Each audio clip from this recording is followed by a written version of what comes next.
Welcome to Circus Made Simple, the show dedicated to circus tips, tricks, and tutorials. I'm Matthias, and in this episode, I'm going to teach you everything you need to know about 3-ball juggling. This video is going to teach you all about the 3-ball cascade. The cascade is your standard 3-ball juggling pattern, which is the foundation that all of your tricks and variations are going to build off of in the future.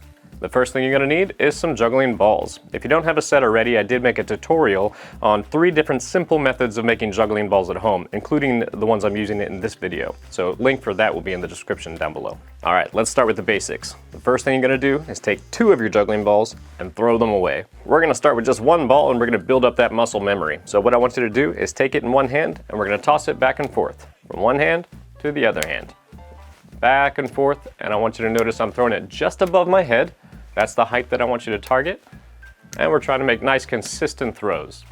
You might also notice every time I catch, I'm making a scooping motion with my hand before I throw it again. Big scooping motion. And I'll explain why that's important here in just a little bit. But you want to try to make a nice figure 8 pattern with the ball. You might notice it goes just like this, big figure 8.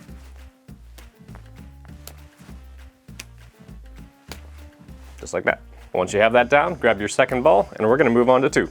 So we're going to start off just like we did before. We're going to throw 1 ball about head height, just above the head, and as soon as it reaches its peak and just starts to come back down, that's when I'm going to throw the second ball.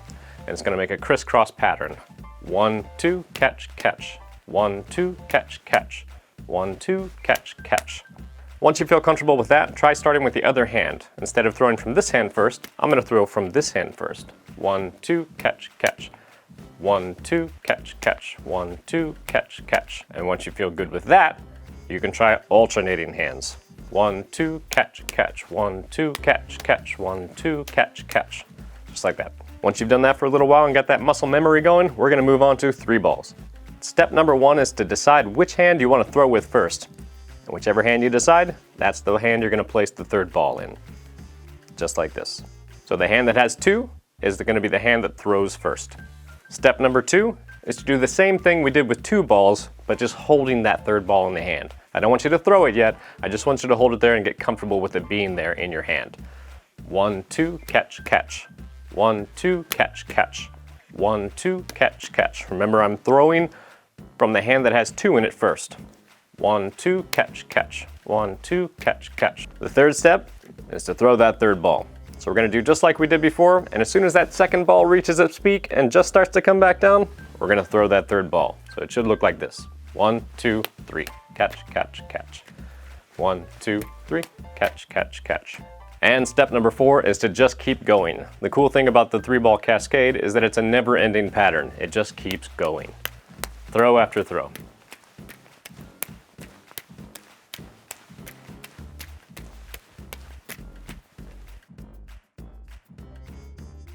So one common problem a lot of people have when they're learning how to juggle is not being able to get that 3rd ball out of their hand. They get to this point and it just doesn't want to leave their hand. It doesn't want to throw.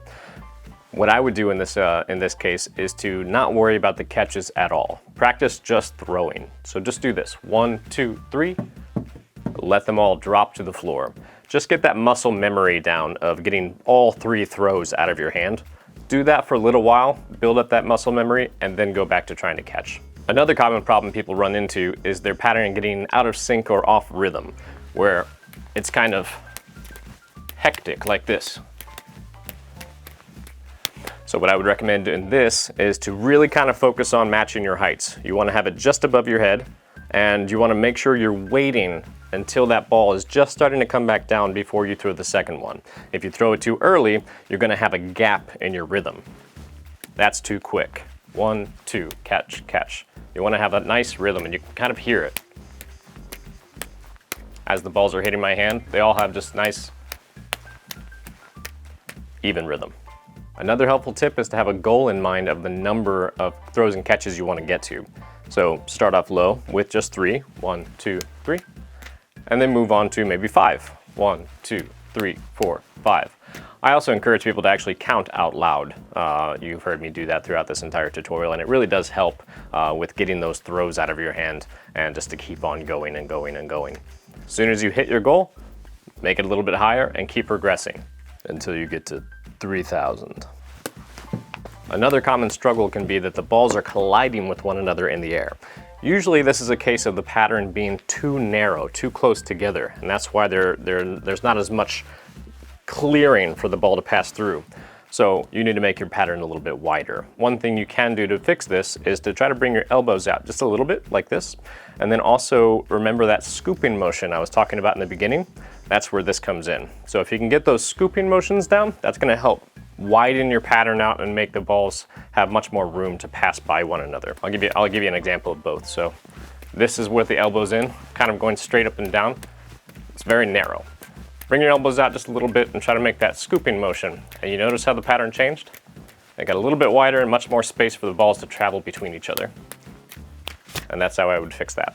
One of the biggest struggles I see people have when learning how to juggle is walking.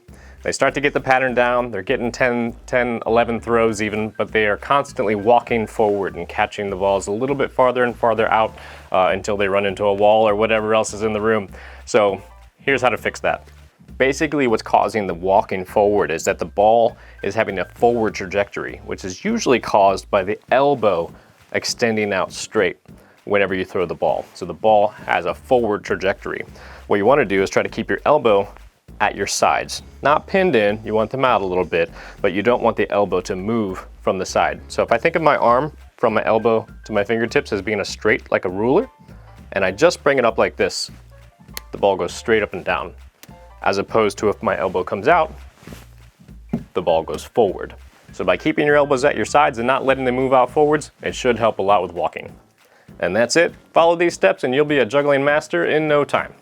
If this video brought you some value, do me a favor and boop that like button and hit that bell icon to make sure you get notified every time a new video comes out.